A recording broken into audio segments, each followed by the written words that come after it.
Buen día, es un gusto para mí estar con ustedes el día de hoy. Quiero agradecer a la Universidad Manuela Beltrán por invitarme para participar con esta conferencia que hemos denominado Enfoque de competencias para la gestión estratégica del talento humano. Este es un tema que en las últimas décadas en Colombia se ha venido potencializando en diferentes áreas, jefaturas, direcciones de talento humano. En las últimas décadas se ha dado una tendencia a nivel internacional y es la de considerar el talento humano no solamente como un recurso, y esto no es solamente un juego de palabras, es decir, cuando entendemos a las personas como un recurso equiparable con equipos, maquinaria, corremos el riesgo de tener una visión muy instrumentalista de los seres humanos.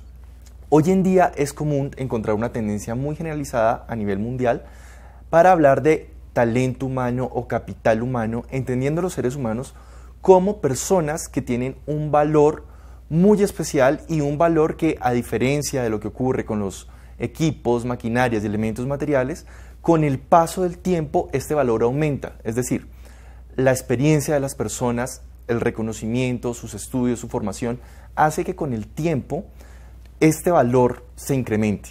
Entonces, el talento humano, es decir, los recursos humanos no son solo un recurso, sino que tienen un valor muy especial. En décadas más recientes, hemos encontrado esta tendencia muy fuerte a hablar del enfoque de competencias en la gestión del talento humano. Vamos a empezar con algunas definiciones muy sencillas de competencia, entendida como contienda, como rivalidad. Esta es una acepción en la cual podríamos hablar de competencias en un mercado o competencias por una lucha por un segmento de mercado. Y bueno, esta es una acepción muy generalizada, pero cuando hablamos de competencia en términos de habilidades, hacemos referencia a otras cuestiones. La competencia, ahí la podemos entender también en otras dos acepciones, como incumbencia, como algo que atañe al alcance de desempeño de una persona, y también como una pericia, una aptitud o una idoneidad para hacer algo. En este sentido, tenemos este autor niño que señala una relación de puente, es decir, pericia, aptitud y idoneidad como una primera parte de la relación y un hacer algo como una segunda parte de la relación. Estas son algunas definiciones básicas. En la literatura vamos a encontrar como la definición más generalizada la competencia como un saber, como un conocimiento, como una combinación de saberes que incluyen un saber en términos de conocimiento, también como un saber hacer en términos de desempeño y también como un saber ser en términos actitudinales. Esta es una de las acepciones más generalizadas. Vamos a ver otras más básicas. Tenemos que tener claro que lograr una definición exacta del concepto de competencias es muy complejo por su carácter polisémico. ¿Qué quiere decir polisémico? Pues que tiene varias acepciones. Hasta el momento hemos visto dos grandes acepciones posibles, pero podríamos encontrar más. Tenemos una acepción tradicional que contiene un carácter agonista. ¿Qué quiere decir esto? Donde alguien gana, alguien pierde. Hay adelantados, hay atrasados, hay ganadores, hay perdedores. Implica rivalidad o lucha por los recursos de un mercado para la adaptación, para la supervivencia u otros fines. Vamos a profundizar un poquito en esto en términos de las ciencias sociales. Otra acepción extendida en diversos escenarios, especialmente en los jurídicos y los administrativos, tiene que ver con la discrecionalidad para la ejecución de actividades o funciones. Entonces encontramos en los marcos jurídicos que dicen eso no es de su competencia. ¿Eso qué quiere decir? Su alcance, sus funciones, sus responsabilidades no están en ese campo de acción. Hace referencia a que un juez o un tribunal tiene la atribución, la autoridad de emitir un juicio. Bueno, muy bien. Vamos a profundizar algunas de estas acepciones desde las ciencias sociales. En esta transparencia vemos una imagen de las pruebas de estadio en los Juegos Olímpicos. Vamos a pensar en los Juegos Olímpicos antiguos, ¿no?, que nos remontan a el año 700 a.C. y vamos a encontrar este gran evento como un ejemplo de competencias, de rivalidad en un contexto normativo particular. Podríamos remontarnos hasta allá para hablar del origen de las competencias. Ahora, ya vamos a ver, como ya lo mencionamos, que esa es una acepción posible, pero vamos a encontrar otro tipo de acepciones en las cuales vamos a entender la competencia como una habilidad personal, no como una lucha entre varias unidades, elementos o personas. ¿Qué nos dice Malthus? Malthus en el siglo XIX es considerado el padre de los estudios sociodemográficos y él nos dice, mire, en la medida en que la población mundial siga en aumento, va a llegar un punto que vamos a denominar punto de crisis. Perdón, me regreso un poco acá. Un punto de crisis en el cual los recursos que tenemos pues no van a alcanzar para la cantidad de personas que viven en el planeta. Pensemos que cuando Malthus planteó esta teoría, la población mundial era aproximadamente 1.000 millones de personas. Hoy somos más de 7.000 millones de personas. Es decir, lo que decía Malthus hace un siglo, hoy tiene mucha más relevancia. Si quieren un ejemplo superficial, piensen en para los que viven en Bogotá en Transmilenio, para cualquier colombiano que haya ido a la costa en una jornada a final de año, piensen en el Rodadero un 24 de diciembre, ¿no? Claramente hay mucha población para los recursos disponibles. Ahora, estos son ejemplos superficiales, podríamos pensar cosas muchas más serias, ¿no? Como por ejemplo, los límites que tiene Cundinamarca y Bogotá como tal para crecer urbanísticamente, porque no podemos garantizar el agua, por ejemplo, para todos los proyectos de vivienda que se proyectan para la sabana, por ejemplo. Y podríamos pensar así en ese orden de ideas en muchas otras cuestiones. Muy bien, entonces Malthus lo que dice es, los recursos son limitados. En la medida en que tengamos un mayor número de personas, pues vamos a tener una lucha muy fuerte por los recursos. Vamos a llegar a un punto de crisis en el cual no vamos a tener suficientes recursos para toda la población. Muy bien, aquí en esta transparencia vemos una imagen muy fácil de asimilar, ¿cierto?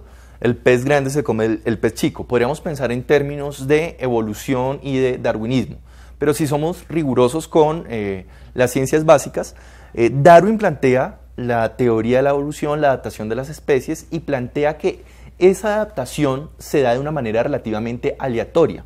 Entonces podríamos hablar de un darwinismo tradicional y podríamos también hablar de la acepción de Galton. Galton es primo de Darwin, bueno, no importa el parentesco, y Galton lo que dice es, no es tan aleatoria esa adaptación al medio ambiente, hay variables que intervienen que determinan mucho que una persona, no hablemos de personas, hablemos de animales, especies, etcétera, puedan adaptarse a un entorno particular.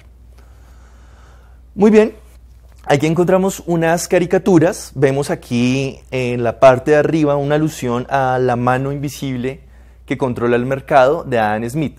Aquí quiero aclarar algo, y es que Adam Smith hoy es reconocido como por muchos por sus aportes a la economía, a la teoría económica clásica, pero vale la pena aclarar que Adam Smith tenía una preocupación principalmente ética, y él, más que considerarse un profesor de economía, él era y se consideraba un profesor de ética y de filosofía.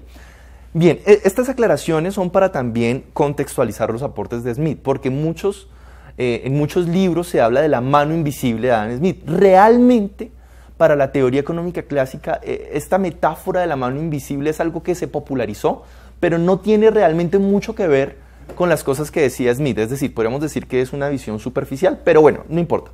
Vamos a jugar un poco con esa visión, haciendo la claridad de que si queremos ser rigurosos para estudiar a Smith, podríamos tener varias perspectivas filosóficas, éticas y no solo económicas. Pero bueno, siguiendo esa metáfora, que ya aclaré que es un poco superficial, de la mano invisible, ¿qué dice esa metáfora? El Estado preferiblemente no debe intervenir. La economía es algo que se regula de manera relativamente automática. Si alguien quiere producir algo, debe tener la libertad para hacerlo. Y esa libertad le va a permitir esforzarse para competir en un libre mercado y esforzarse por dar lo mejor de sí para hacer los mejores productos. Ahí suena muy bien, es decir, en este orden de ideas podríamos decir, aquí no se trata de decir que el capitalismo es bueno o malo, es decir, eso suena bien, ¿bien? Para el caso colombiano, ¿cuál es el problema? Que aquí viene la caricatura, ¿no? Entonces aquí dice, soy la mano invisible del mercado, aquí dice, bueno, tampoco es tan invisible, y aquí alguien dice, ¿y por qué solo nos aplasta a los de abajo? Entonces, realmente, el dilema, digamos, del siglo XX de capitalismo versus socialismo, hoy en día toma matices muy diferentes. Es decir, hoy en día hay algunos movimientos como los de la tercera ola o la tercera vía que dicen el Estado debe intervenir solamente en la medida de lo necesario y debe también dar libertad suficiente para que se genere un mercado adecuado y conveniente para las naciones. Entonces, hoy en día el debate no es si los estados deben intervenir o no intervenir o en qué nivel de estrategia se debe intervenir, sino que pareciera que esos debates se han superado, ¿no? Por ejemplo, para el caso de Europa, por ejemplo, hoy vamos a escuchar hablar de socialdemocracia y no de comunismo y socialismo, y de políticas neoliberales y no propiamente de corte capitalista. Desafortunadamente, en el caso de Colombia, pues la historia es muy diferente a la de Europa, porque en Colombia no hemos tenido un capitalismo que realmente genere provecho para la sociedad. Por ejemplo, una de las bondades del capitalismo sería que en una libre competencia, en un libre mercado, las personas que licitan, por ejemplo, para construir una carretera, pues la mejor constructora sea la que gane. Como hemos visto en años recientes por escándalos de corrupción como Odebrecht y entre otros, pues desafortunadamente la mejor licitación no es la que gana, sino la que ha pasado unos millones por debajo de la mesa. Entonces, en el caso colombiano, estos temas políticos y económicos toman diferentes matices. Muy bien, entonces vamos a hablar ahora sí propiamente de cómo entonces entendemos la competencia de mercados, ¿sí? La competencia por un mercado o la lucha por un mercado. Y aquí nos remitimos a las teorías marxistas y aquí vemos claramente un chiste, ¿no? La crisis del capitalismo. Entonces Marx hablaba de crisis del capitalismo en términos de cómo a través de diferentes momentos de la historia vamos a encontrar altibajos económicos y vamos a encontrar crisis económicas. Entonces, si quieren un contexto del siglo XX, piensen en 1929, 1930, la recesión norteamericana, piensen en 1972, 1973, la crisis del petróleo, piensen en el siglo XXI, en el año 2008. Esta caricatura claramente es desarrollada después del 2008 y es una burla a Estados Unidos. ¿Por qué? Porque aquí nos plantean un ejecutivo que con la crisis del capitalismo termina convirtiéndose en marxista. A ver, esto hay que saberlo explicar. ¿Qué pasó en el 2008? Se dio una burbuja inmobiliaria, crisis económica en el mercado bursátil en Norteamérica, también golpeó a Europa, y se supone que en un país capitalista o neoliberal el Estado no debe intervenir en economía. Para el caso de Estados Unidos, el Estado sí intervino en economía. ¿Para salvar a quién? No a los más pobres, sino a los bancos, a empresas aseguradoras, pero intervino en economía. Y esto hace, digamos, esta burla en la cual dicen, bueno, no, realmente ahí hay una influencia del Estado y eso es típico de los países comunistas y socialistas y no de un Estado neoliberal. Entonces son algunas de las contradicciones que encontramos hoy en día cuando hablamos de libre mercado, ¿sí? Entonces, claro, hay libre mercado y movilidad de mercado, pero ¿a quiénes favorecen ese libre mercado? Bueno, hay un poco caricaturizada esta realidad. Ahora, para esta investigación de carácter cualitativo, principalmente hemos desarrollado revisiones documentales, análisis de discursos y entrevistas semiestructuradas a empresarios y a personas que trabajan en el área en los departamentos de talento humano.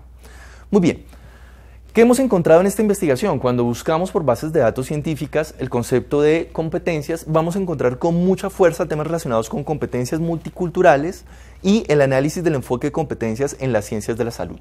Podríamos profundizar un poco en esto en términos científicos, pero por cuestiones de tiempo no lo vamos a hacer en este momento.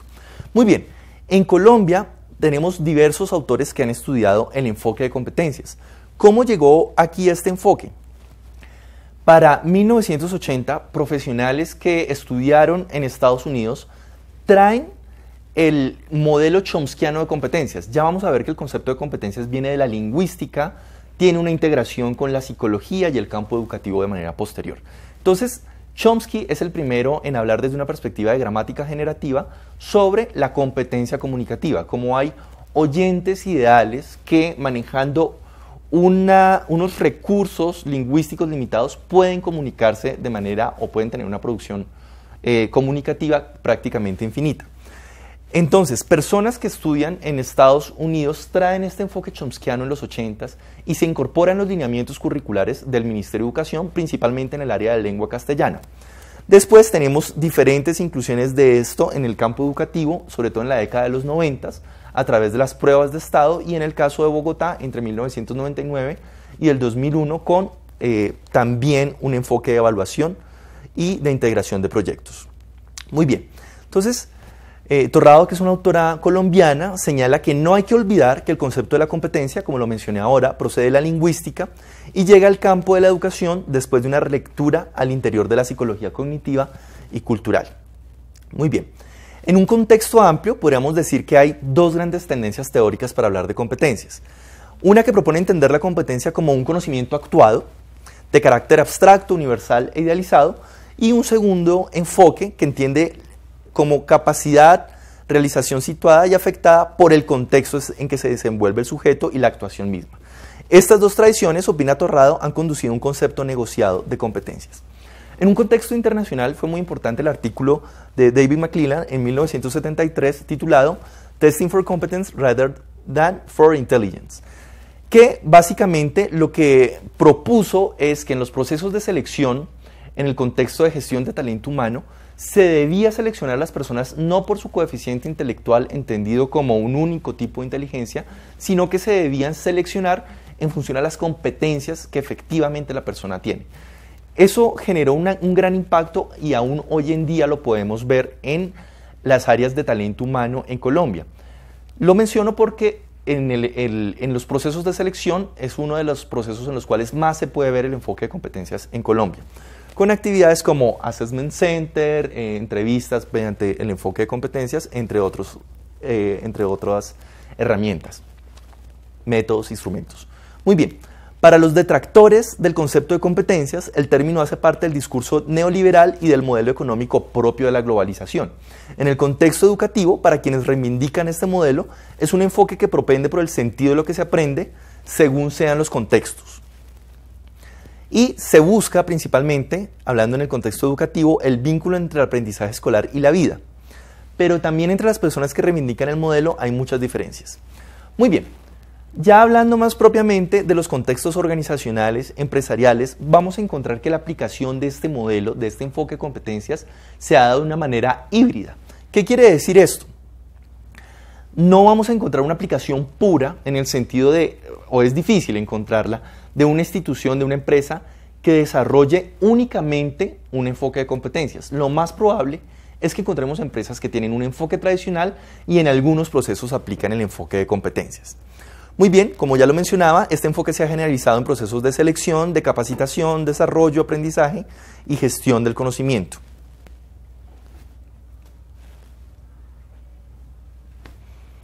Muy bien, en un contexto internacional, el enfoque de competencias se ha asociado con una filosofía que plantea que el aprendizaje debe ser a lo largo de la vida.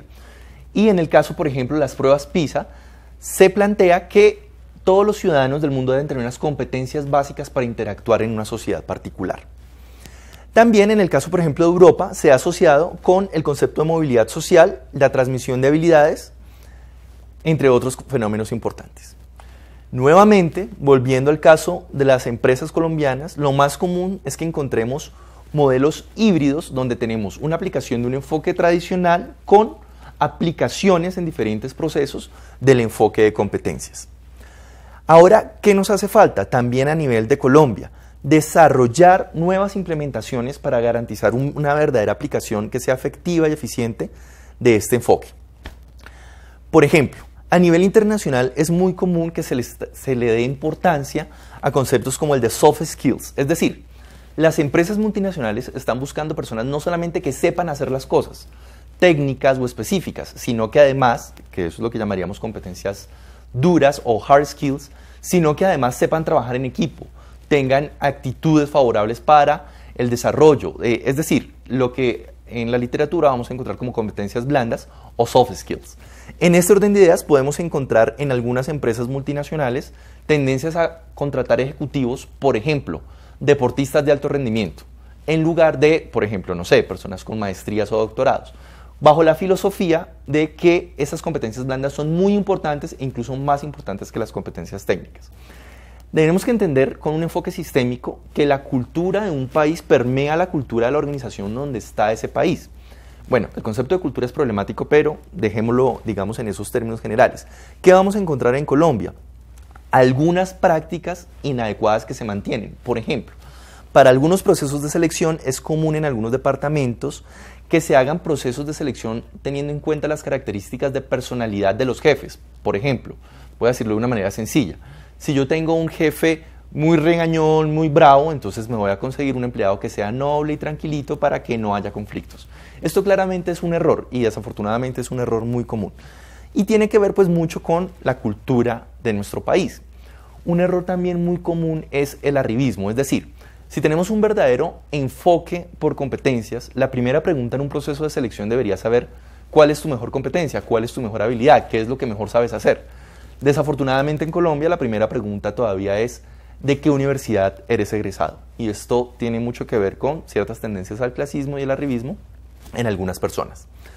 Muy bien, las empresas colombianas que más se han aproximado a desarrollar una gestión estratégica con el enfoque de competencias usualmente se basan en el modelo de Porter para analizar las competencias más importantes para su organización.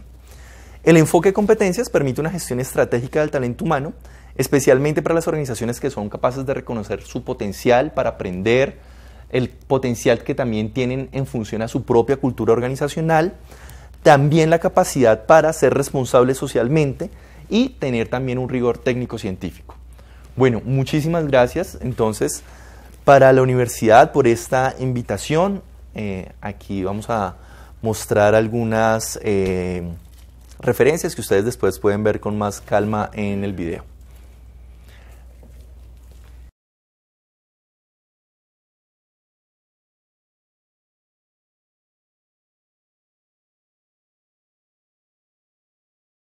Gracias, profe Carlos, por esa exposición.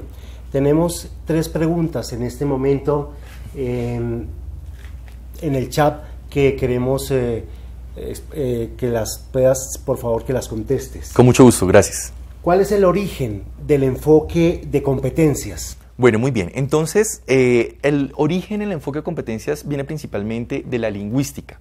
Aquí hay autores importantes como Chomsky, que planteaba que aunque podemos cometer errores en términos gramaticales, que es lo que llamaríamos en términos de competencias como una competencia lingüística, tenemos una competencia comunicativa que nos permite comunicarnos casi que de manera ilimitada, casi que de manera infinita, a pesar de los pequeños errores gramaticales que podamos cometer.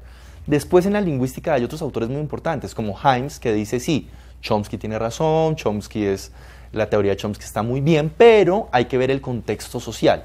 Entonces, interviene también la sociolingüística y también la psicología. Como lo mencioné, David McLennan escribe en 1973 un artículo que en español se traduciría como evaluar competencias en lugar de evaluar inteligencia, que nos lleva a pensar, el coeficiente intelectual por sí solo no garantiza un desempeño adecuado. Hay que ver cómo se desempeñan las personas en un contexto específico. Después viene el campo de la educación y toda esta hibridación de disciplinas ha hecho que hoy en día, y por eso me parece muy buena la pregunta, que hoy en día pareciera difícil encontrar el origen de las competencias, pero bueno, la historia nos puede ayudar un poquito y las ciencias sociales a entender este origen. Ok. Tenemos una segunda pregunta en nuestro chat. ¿Por qué hay personas que no les gusta el concepto de competencias? Bueno, muy bien. A ver, en Colombia, digamos que ha pasado en varias empresas que algunas personas se dejan llevar por la moda. Entonces, alguien con un cargo relativamente importante leyó un libro y al otro día dijo, apliquemos eso aquí en la empresa. Entonces, hay como una resistencia, digamos con estos antecedentes, hay como una resistencia normal a las nuevas tendencias, ¿no? Entonces, esto, digamos, se puede explicar. Pero también, por ese lado, pero también, digamos que hay una resistencia de tipo más teórica, si quiere, principalmente en el campo de la educación, quienes dicen, no, el enfoque de competencias es una cuestión que tiene que ver con el modelo neoliberal y en ese orden de ideas el enfoque de competencias lo que es una infiltración de la economía en la educación, por ejemplo. Esa sería, digamos, una resistencia también que ya tiene una connotación más de tipo político y económico. Y bueno, también habrían muchas resistencias, digamos que en psicología nos enseñan permanentemente que todos los seres humanos tenemos una resistencia natural al cambio, entonces cuando esto se vende como un modelo que va a cambiar cosas, pues eso también genera resistencias. Ahora, ¿qué pasa? Por ejemplo, en el paradigma de una única inteligencia que viene desde comienzos del siglo XX, el modelo de competencias nos dice, miren, en lugar de evaluar coeficiente intelectual, pues evaluemos competencias. Y de alguna manera muchos interpretaron esto de manera optimista o esperanzadora con relación a la superación de un enfoque tradicional de inteligencia, que realmente se vino a dar fue en décadas recientes con el paradigma planteado por Gartner de inteligencias múltiples. Y algunos críticos del concepto de competencias, por ejemplo, recomendaría los libros de Guillermo Bustamante en la Universidad Pedagógica, dicen cosas como el concepto de competencias no es una superación del modelo de inteligencias. Y Bustamante hace una comparación muy interesante y muy juiciosa de las definiciones de inteligencia de la década de los 60 y las definiciones de competencias a hoy. Y dicen, miren, son muy parecidas. Entonces, él dice algo así, él usa una metáfora popular, algo así como que nos están metiendo gato por liebre o algo así. Gracias. Tenemos una tercera y última pregunta que está en nuestro chat. En el caso de las empresas colombianas, ¿qué falta para que se aplique correctamente el enfoque de competencias? Muy bien, muchas gracias. Como lo mencioné en la presentación, en las empresas colombianas tenemos por lo general una hibridación del modelo, es decir, tenemos un enfoque tradicional y algunos procesos tienen este enfoque por competencias. Ahora, con esto no pretendo insinuar que debe aplicarse un enfoque totalmente puro de competencias. Posiblemente esto es imposible, posiblemente sea un proceso de transición que tome varios años, pero sí considero que hay cosas que las empresas pueden mejorar. Por ejemplo, entender la filosofía detrás del enfoque, ¿sí? Por ejemplo, tratar de aplicar el enfoque de una manera tal que tenga un impacto positivo, y para esto se requiere mejorar temas relacionados con análisis de información, con estructuras para la gestión estratégica y con la incorporación de este enfoque para garantizar que realmente las competencias que se gestionen tienen un impacto estratégico. Mil gracias por todas tus respuestas, por tu participación aquí en este congreso. Queremos invitar a todos nuestros a televidentes a que participen, sigan participando muy activamente en nuestro chat. Gracias. Bueno, muchas gracias a ustedes.